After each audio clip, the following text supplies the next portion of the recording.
Our final session this afternoon looks at how investors respond to labour and human rights risks. And in Australia, we know just how real those risks are, largely, or at least partly, because of the work that's been done by the moderator for this session, Adele Ferguson, and her colleagues.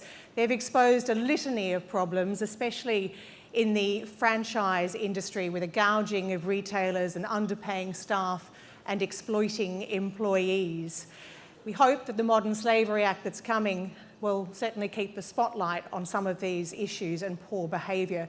Please welcome the panel for this last session of the day. Mons Castle-Sweeney is the Head of ESG Research, Ausbil Investments, and Mons joined Ausbil as Head of ESG Research in 2015.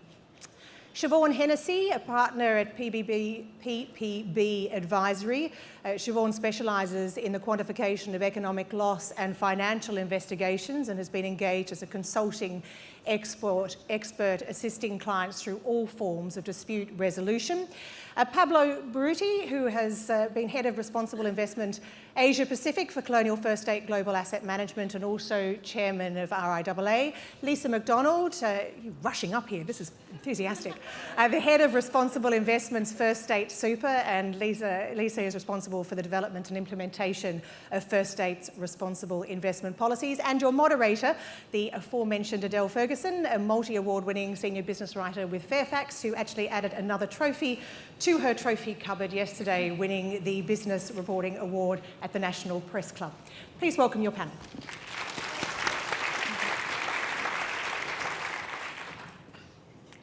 Okay, so we're going to go through and introduce everybody with a little few words. So Mons, can you start off with just a little bit of background on what you do and why you do it?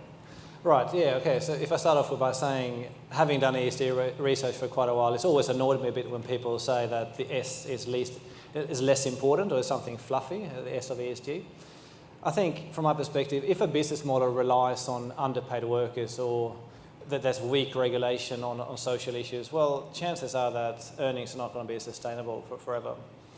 And the other thing is, it's not just about earnings either. I mean, some of these stocks can be highly sentiment-driven. So as we saw in the franchise industry, for instance, if a company is trading at a price-to-earnings ratio of 60 times, you don't need earnings to halve for the share price to halve.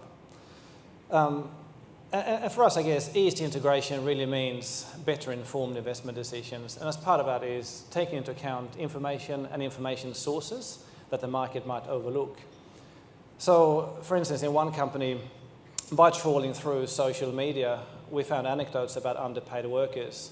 And we can capitalise on that, for instance, with a short position in our long-short fund. And this is before media came out with the news. And I think it highlights the value that ESG research can provide, and including the S in ESG. On human rights issues and supply chains, it's been an area that I've focused on engagements for quite a few years. And since the Rana Plaza building collapse in Bangladesh, I guess there's been more and more investor focus on that in that space. And when you speak to companies, it's quite clear that investors have actually been part of that, driving that change in improvements. But when engaging, I think investors probably should spend more time trying to be part of a solution as opposed to just pointing out the issues. For instance, you can go to factory visits in Southeast Asia, and of course you always get to see the best factories, and they know you're coming, so they're clean and tidy by the time you arrive. But at the same time, you can learn about what's industry best practice, and you can take that away with you, and then encourage companies here to take up those issues or take up those points. So there's a number of points we engage with companies about, and I'm happy to elaborate on those later on, but they're very practical things, and they can often have a strong business case, but also lead to positive social outcomes. And looking ahead, I guess two key underlying issues that we continue to see across a lot of supply chains in various industries are the lack of right to unionise and lack of living wages. If you look at all the factory disasters in Bangladesh, they've been in factories without union representation on the ground. And lack of living wages obviously means a risk of earnings volatility. But they're not easy issues to fix, and I think they will require a multi-stakeholder approach. And then just finally on the Modern Slavery Act, there is a risk that this is going to turn into some kind of gold mine for sustainability consultants and lawyers. Even so, we've been quite vocal in our support of it, not because we think better reporting will magically resolve all these issues, but we think it's complementary to our existing engagements, and hopefully it can also drive some change in companies that never looked at these issues in the past. Okay. I thought now we go to Siobhan, who comes at this from a different angle from everybody else on the panel, who started at Deloitte and was on the 7-Eleven compensation scheme when the wage fraud scandal hit, and is now at PBB. So could you tell us a little bit about what you're doing? Yeah, sort sure. of the flags that you look for in companies? Sure, thanks Adele. Yeah, so I come from a slightly different profession, I guess, than most of the people in the room. I'm a forensic accountant, and what that means is forensic means that anything that's fit for court or likely to end up in court. And so typically I get involved, if I could give a really colloquial definition, it's anything that's a disagreement about money. And so I appear before courts and regulators and Senate inquiries regarding inspection of books and records and what that means and how much has either gone missing or has been underpaid or is in dispute. So I came to, when I was, as Adele mentioned, when I was at Deloitte, I got involved in what was the Fells Wage Fairness Panel, secretariat to that, and then became the 7-Eleven wage repayment scheme. And so that, our primary function there was to receive claims from workers who were alleging that they'd been underpaid and investigating that and determining how much they'd been underpaid by and the circumstances of it. And for me, that engagement was a huge eye-opener and really sparked my interest in this area, and have followed it avidly ever since, because I felt it was such a unique engagement for someone like me as well. I'm usually with big corporates and in courts and dealing with sophisticated books and records. And I think what struck me as particularly unfair about this situation was that there were people who were underpaid and who were vulnerable, who didn't know what resources there were available to them, didn't know what they should be getting paid, who had been underpaid, yet the books and records that we needed to rely upon were in the custody of the underpayer, and in a lot of instances were far from satisfactory for what we needed for evidentiary levels. Of proof of that underpayment. So there was this quandary of you know that this person's been underpaid, but how do you actually prove it to the dollar and prove the circumstances as well? And so obviously that sparked what is now the Vulnerable Workers Bill, which changed the onus of proof of documentation. So the payer needs to be able to prove that they paid in accordance with the contract or the award. So that was a huge shift for someone like me as well, because now what that means is that the onus of proof for a company is that it's a whole new phase of compliance and being able to demonstrate a compliance with the law. So I'm particularly interested in something like the Modern Slavery Act, and I think that what I have seen since the time of the 7-Eleven and all the other stories that we've seen in the press since then is that there's a zero tolerance for underpayment, and I think there's a realisation that it affects much more than just the person who's being underpaid. There are a whole lot of other stakeholders, and investors obviously being a key one.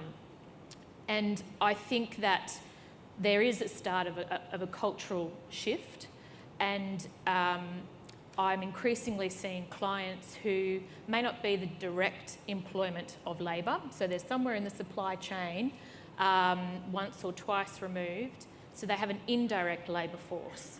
And not only from a cultural risk perspective, but an economic risk perspective, they want absolutely nothing to do with an organisation that is underpaying their people. And I think it will take a while for legislation to catch up, and they are starting to see an increased level of sophistication. And what we advise our clients on is how do you deal with that indirect labour force?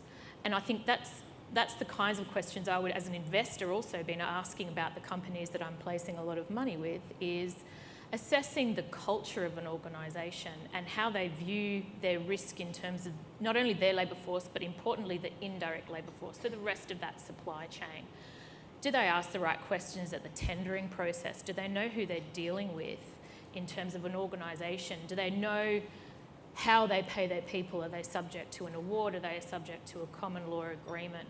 What kind of risk assessment have they done within their network that allows them to understand whether or not their network is high risk of underpayment? And there's certain factors that make it far more prevalent that I'll go into later.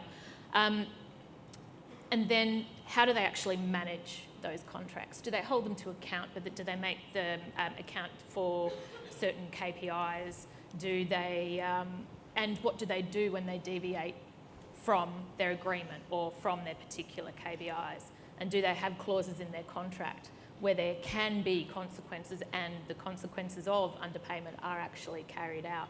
So I think also the larger organisations know that if there is an underpayment issue, it's going to be the larger organisation that has a spotlight shone on it. Not because they're the direct employer, but because through their, I guess, their economic power comes economic responsibility. And so it will be the larger organisations that get splashed across the newspaper. So thank you, Adele. Which really makes the larger organisations put their might behind this issue. And that's why I say it's not just the underpayers issue anymore. It becomes a reputational problem that reverberates back up the chain, and rightly so, and I think it's been a long time coming.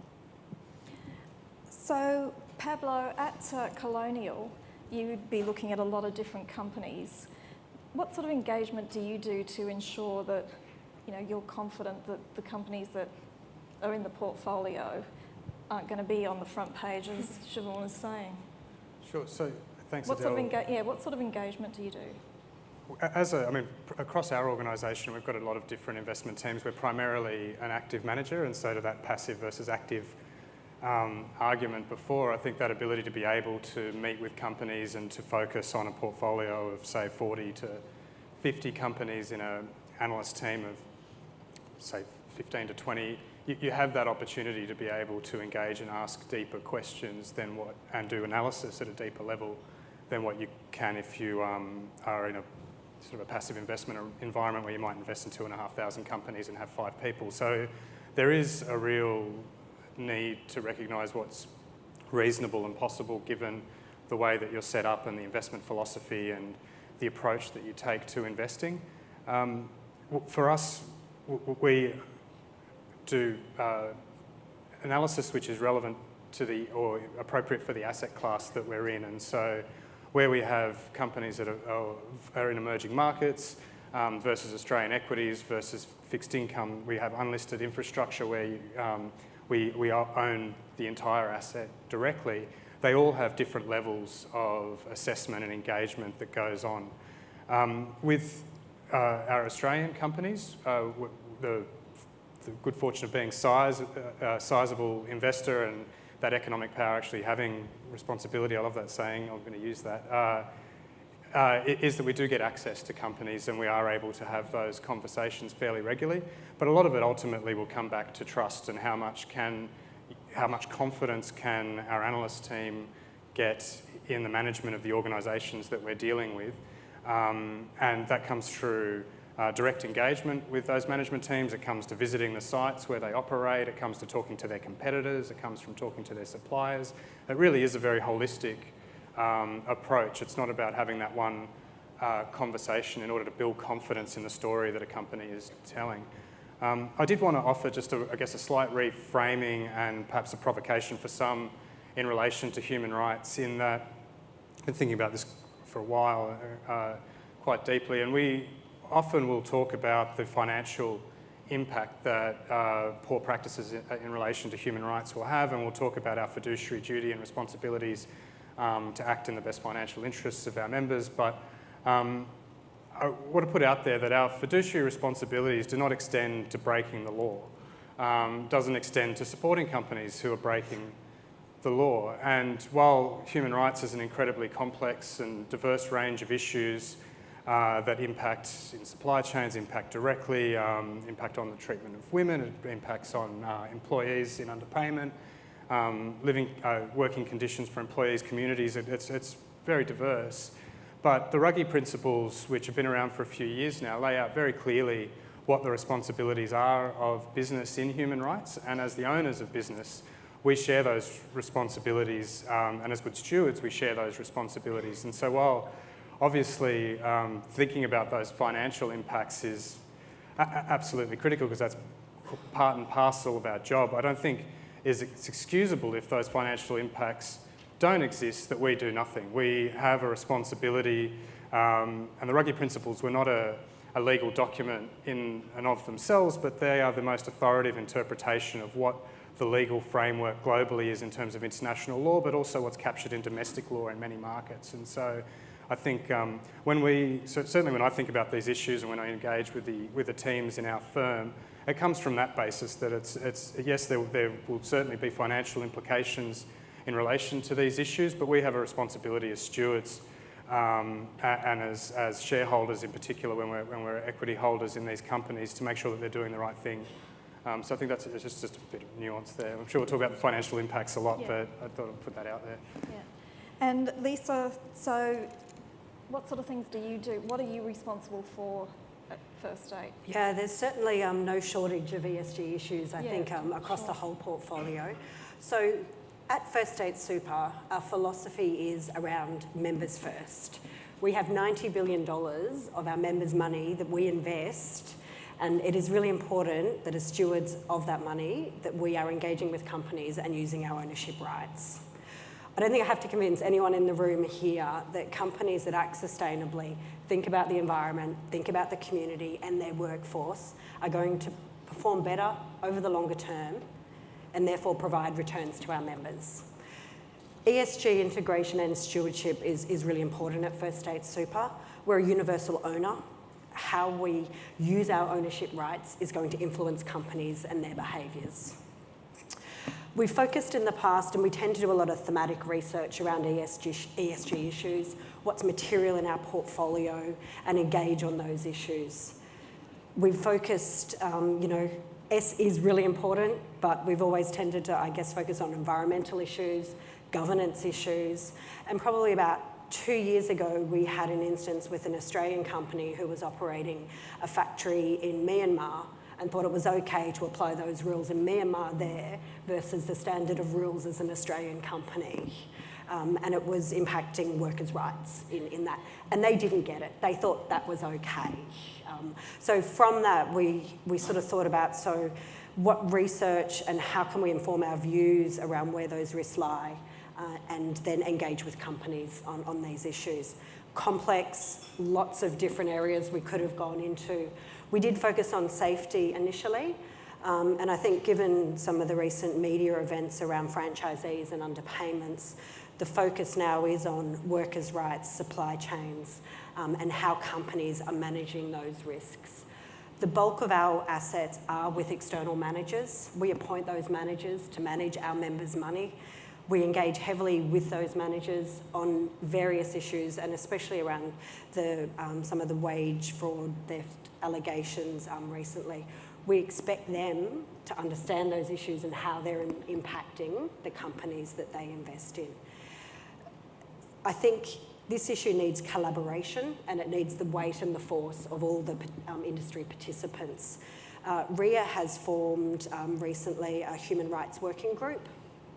44 different people turned up to the first meeting of that to understand what the implications were and to get involved. We need more people, we want more people, but I think we need the collaboration of the industry as a whole to move the dial. Disclosure is an issue, so support the Modern Slavery Act, especially with that disclosure. I think we need to go further. First State Super, Australian Super, and I believe it was Catholic Super, were 3 Australian asset owners that signed up to the UK-based Workforce Disclosure Initiative. They asked 75 global companies to disclose information on their operations as well as their supply chain and on workforce issues. 2 Australian companies were involved, BHP, Rio. Rio refused to respond, BHP did respond. We're at First State Super, we're very keen to take that initiative, think about it in the Australian context and Australian companies, and pilot that here to get companies to disclose under that framework so that as investors, we can be informed on what companies are doing, what they're not doing, so that we can engage with those companies. So Mons, you look at a lot of companies. Do you think that they are actually willing to change? You know, what's your feeling on that? You know, are they, with the anti-slavery legislation, are we going to see a change in companies? Yeah, I think that varies a lot. Some companies, I think, if you look at what the Modern Slavery Act envisages versus where companies are today, there's a huge gap in general. But some companies have moved faster than others, and I think investors definitely have a role to play there, as I mentioned before. But I think it comes down to how you engage as well. So what is the right way to engage? Is it being, you know, more aggressive, more public, more transparent, or behind closed doors? Well, first of all, I think because Australia's a very small market, it means two things, right? Like you've got fewer companies to choose between. You also have quite good corporate access, and I think we're just naturally incentivised to engage with companies. But what makes engagement effective, I think, it's really important, from our perspective at least, to talk about ESG issues as part of a general conversation. So when we have regular access with management or the board, that's when we bring up ESG. When we see companies, we do so as a team, so as a PM, stock analyst, and one person from our ESG team. And as I said before, I think it's really important to try to be part of a solution. And if you can present something as a business case, which also has positive social outcomes, you know, I don't see why a company would not listen to you in that sense. There's a wide range of things you can talk about. And Lisa, you mentioned RIA before, and another thing we're doing there is an investor toolkit. So just focusing on key areas, the rationale for that, and also, you know, what are good questions to ask. And I think to Lisa's point before, I think there's scope for more collaboration. But to make it really effective, I think it is really important to not stray too much into the ethical space, but actually say, look, this can make you a better company, and it can be a win-win situation. Just as an example, like if you look at what one of the leading retailers has done in Bangladesh, so they've gone into a factory there and said, look, this is incredibly inefficiently run, this operation. We can help you to free up capital and make things more efficient. But by doing so, we'd like you to pay higher wages as well. And the result of that is, you know, shorter lead times, which is crucial for a fast fashion company. Also better product quality, and actually, surprise, surprise, lower cost of goods sold too. So those are sort of examples you need to present to companies. And when you do that, I think that they're quite happy to change. It takes time. Some of the companies I've followed and have engaged with, gradually, I think they've adopted a lot of things we've asked them to do. Other things would include consolidating your supply chain. So rather than just sourcing 1% here, 1% there, we encourage companies to source more from fewer suppliers, because that's how you get the leverage. Anyone can have an ethical sourcing code, but then why would I listen to you if you came to me and you're sourcing 1% from me? And the other thing is incentivizing suppliers to improve. So if I'm improving as a supplier, you give me more business. That gives me an incentive then to look at my sub-suppliers as well. There's a lot of those things I think investors can get involved in and just educate companies really. But do the companies listen to you? Yep. They do. I think some of the companies have definitely done that. So is it sometimes the threat that you might sell shares perhaps, or vote no in a remuneration report? I mean, how do you actually engage with a company that doesn't seem to be listening, or is on the front page for some egregious reason?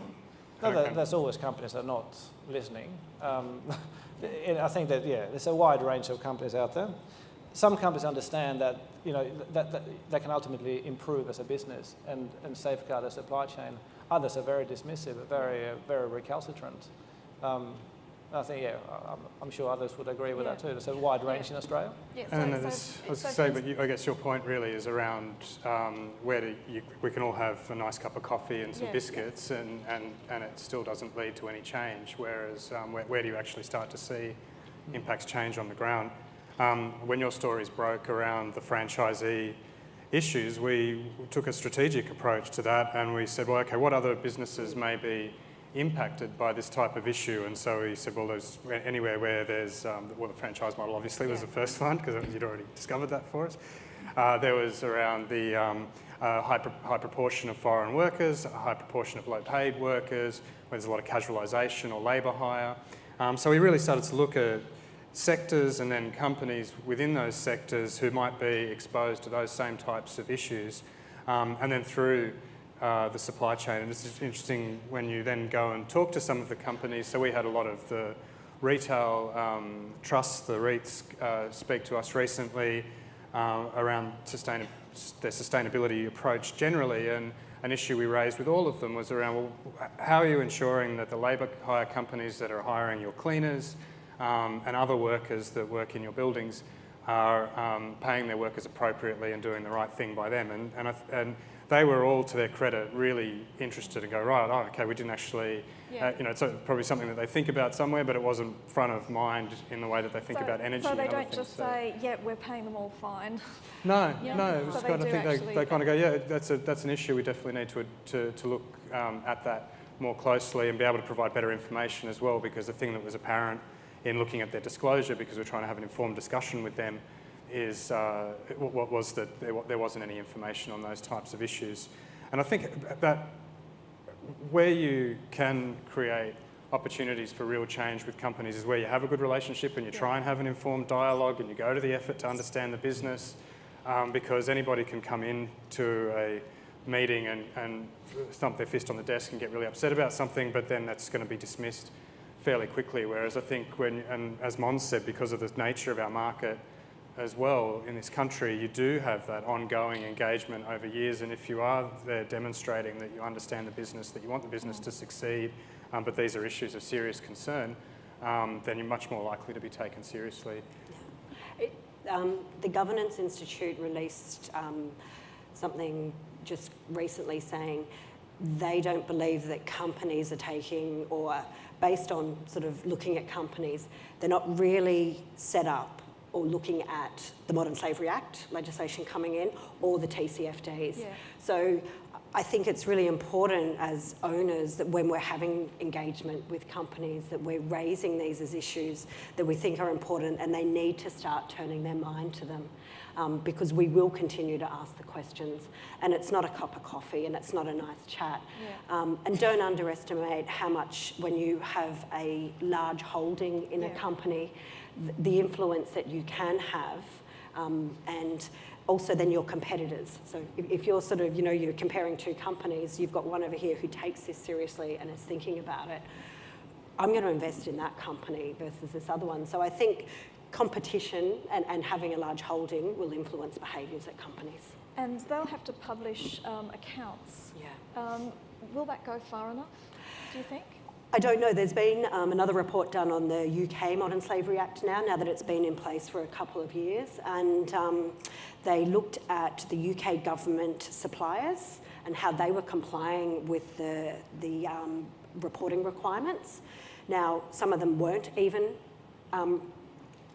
complying, so they weren't reporting and they weren't producing statements.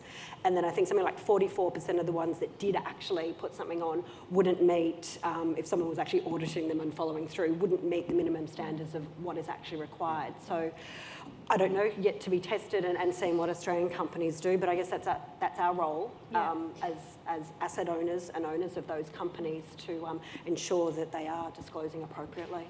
And Siobhan, are you getting companies coming to you to get help and guidance on how to comply with this new legislation? It's like with anything in my line of work, anyone else who's an advisor. It's when you speak to a company, what will resonate is either it's going to be something to improve efficiency and that will have an economic impact on the organisation, or you're avoiding a risk.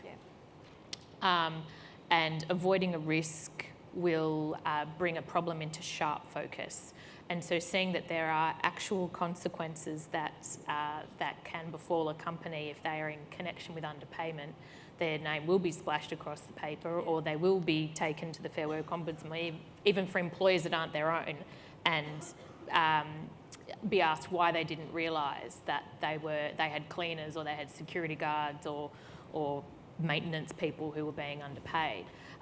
So I think that's when an organisation really brings an issue. That's when an issue comes to the fore. And so I think that something that the Modern Slavery Act will do, and the reporting requirements that it will do, and I think, Lisa, your point about competition is really important as well, because then there's the risk of being seen to be lagging behind your competitors. So I think if you can always bring something back to an organisation, a risk that it is running by not dealing with this problem, then you tend to have a far more, a sharper conversation than just the warm fuzzy cup of tea kind of conversation. Yeah. So is reputation, is that cutting through with companies, do you think? That, you know, look at Retail Food Group, it was $4.40, it's now under $1 because it was, you know, splashed on the front page for screwing franchisees. It's interesting, we had an engagement with one company, and our question to them was, why didn't you go in and fix the issues? Like, you knew there was underpayment of workers in your franchise, you knew this had come out, it's your brand and it's your reputation. The legal agreements that they had in place with their franchisees prohibited them from actually going in, taking it over and rectifying it. And our question was, why would you give an agreement like that out where you're giving away your brand and you've got no control of your brand? So I think that reputational piece is massive and starting to come home with these companies. And that's why, oh, sorry, go on. I was just going to say, I would be a little bit cynical about it, that a lot of directors would be as concerned about their own personal reputations and brands as directors as they would be about that of their companies. And so I think that reputation at both levels definitely has a big impact. So at what stage, Pablo, would you sort of think this company is beyond engagement, I'm just going to cut them loose? Well, I mean, it would vary by, like, it is very much dependent on the company. I think you have to recognise that if a company is prepared to systematically screw over its workers, then what makes you think as a shareholder it's going to take any care of your interests either, right? Because we're not actually talking about being nice to people, we're just talking about paying them what they're entitled to be paid, right? So it's their right. So in terms of our rights as shareholders, and I think that's a really telling part of how you look at companies and understand whether you can trust them and trust the management, is around how do they treat their people, how do they interact in the communities where they operate, are they good environmental stewards, and all of these are windows into the management of that business for the long run. And I think for companies, they face various challenges as well, because we're not a homogenous group of shareholders, and we frequently have conversations with companies now that they should be talking to their super fund investors more, because they are very long term shareholders, and they should be thinking about segmenting their shareholder groups and paying a lot more attention to those long-term shareholders rather than the ones that are interested in what's happening next quarter or in the next 6 months, because being driven by that type of short-term financial performance culture is going to end badly for everybody concerned. And so I think that's something that we try and reinforce frequently now around segmenting your shareholder register and really trying to focus on who the long-term shareholders are. So, Mons, everybody loses when a story is on the front page. You've got the workers who've lost, shareholders lose because, you know, the share price tanks. How do we get companies to be more transparent so that we can get look-through to that they are doing the right thing? They are, you know, looking at franchises, for example. How do we see, you know, that the model isn't flawed and the franchisees aren't being screwed, and therefore that's why they are underpaying their workers? You know, there are some companies, some listed companies. Is there a way that we can get more information out of them that they have to report, so that you can actually get a better idea that they're doing the right thing? Yeah, okay. As a general note, like when we identify risks, I think company disclosure is only a part of what we look at. Yeah. I think if you only look at company disclosure, you're probably going to miss the boat.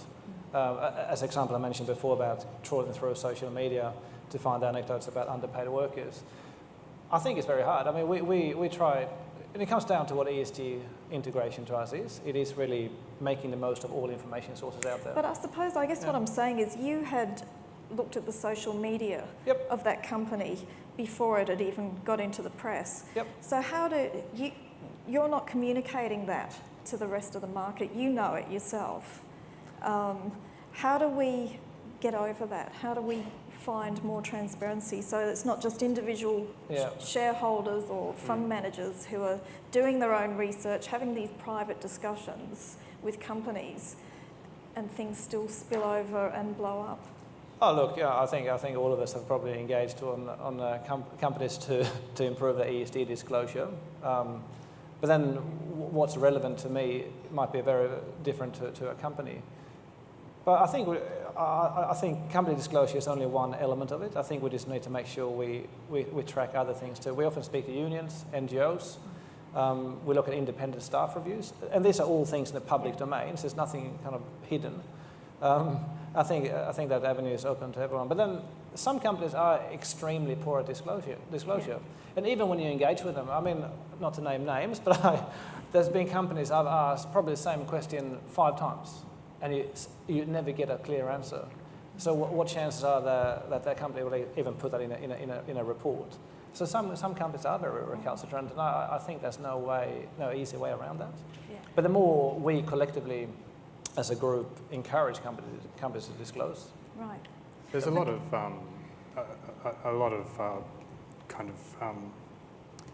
rosy disclosure by companies generally, and so I think we can ask for better disclosure, but it is a sign on the genuineness of that organisation in what it discloses if it only tells good news stories. And I think you look at a company like Apple, for instance, where they were quite early in starting to disclose some of the human rights issues that were occurring in its supply chain, and when it first came out with those disclosures, they got slammed by various parties, but they've continued to do that. And I look at that and I think, well, at least without having spoken to Apple directly, like they're willing to own up to the issues and to do something about it and provide information to the public and to investors about what they're doing. And so when I see the very glossy sustainability reports and there's literally no bad news, or information that was there last year disappears because perhaps the numbers have gone the wrong way, I mean, they tell you as much as if they had have disclosed everything they ought to have disclosed in the first place, really. So it takes that kind of analytical view and I guess slightly cynical view of what you're reading too. So I thought we haven't got long left. So is there any questions?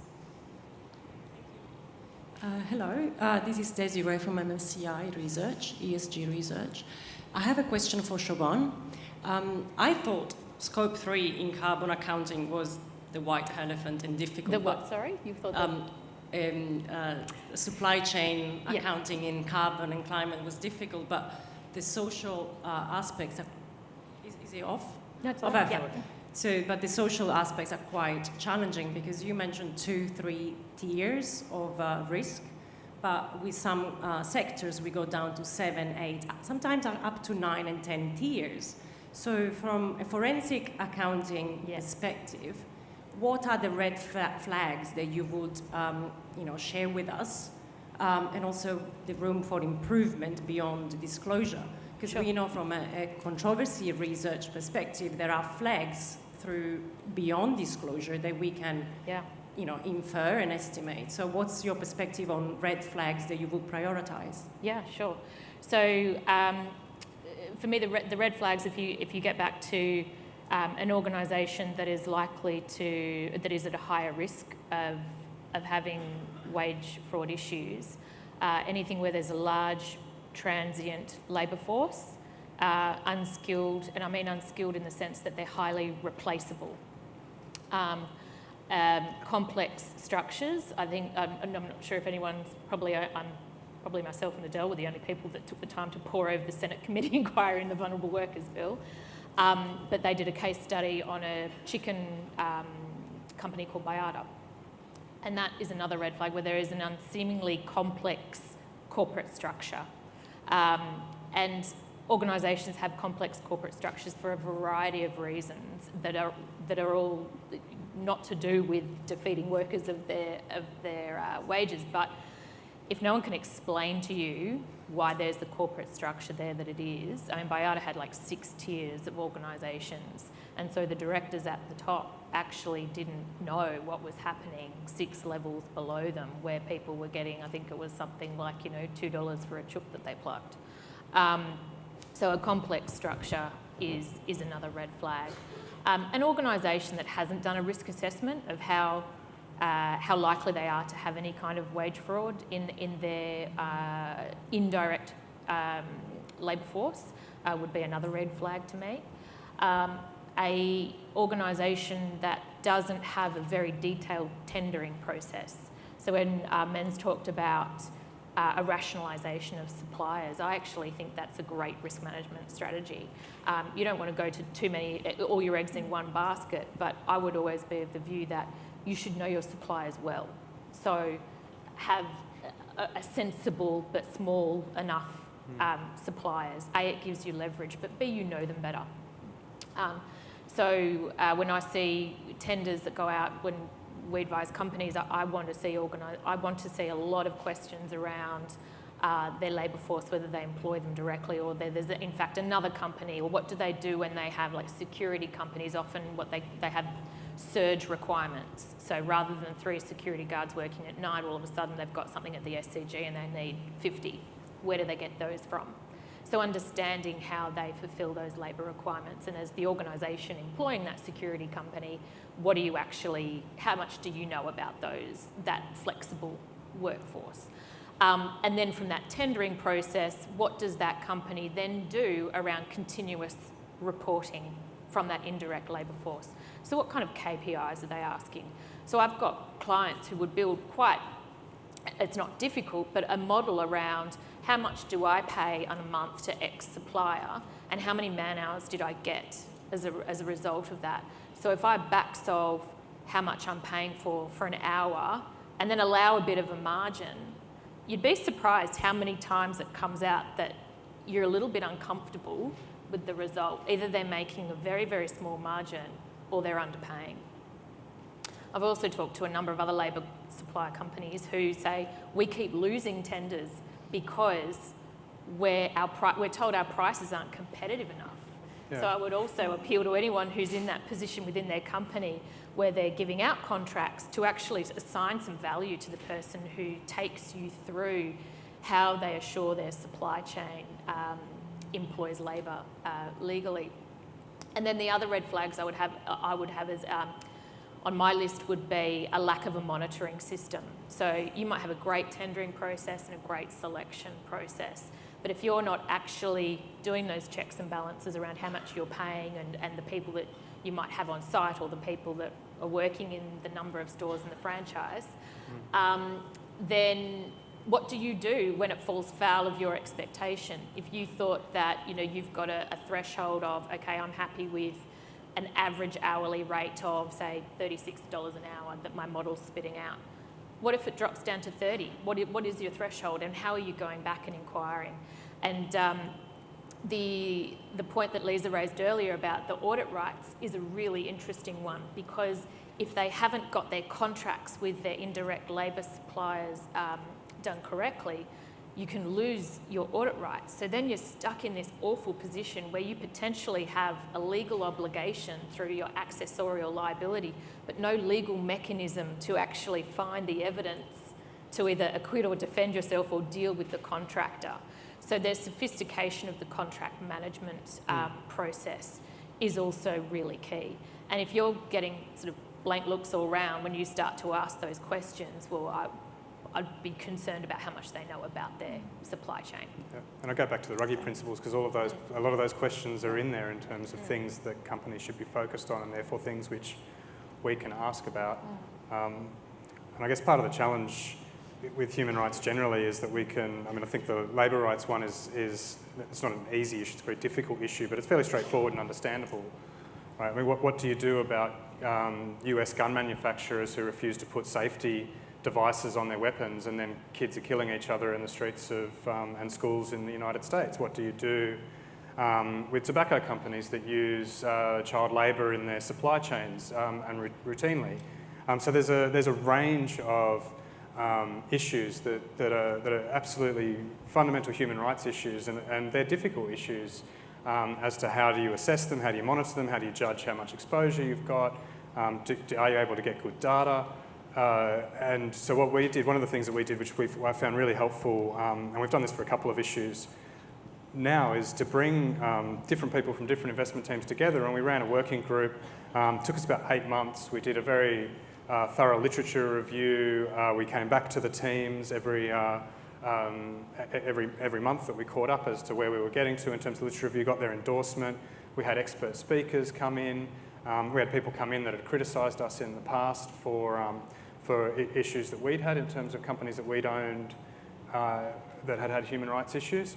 And we listened to what they had to say, and we developed a guidance note to help the investment professionals who are ultimately, they're people that are looking at trying to understand what the financial prospects of a company is going forward, to really try and narrow down how do you focus on the right issues at the right time, engage in the right way, and be productive in the way that you deal with human rights issues.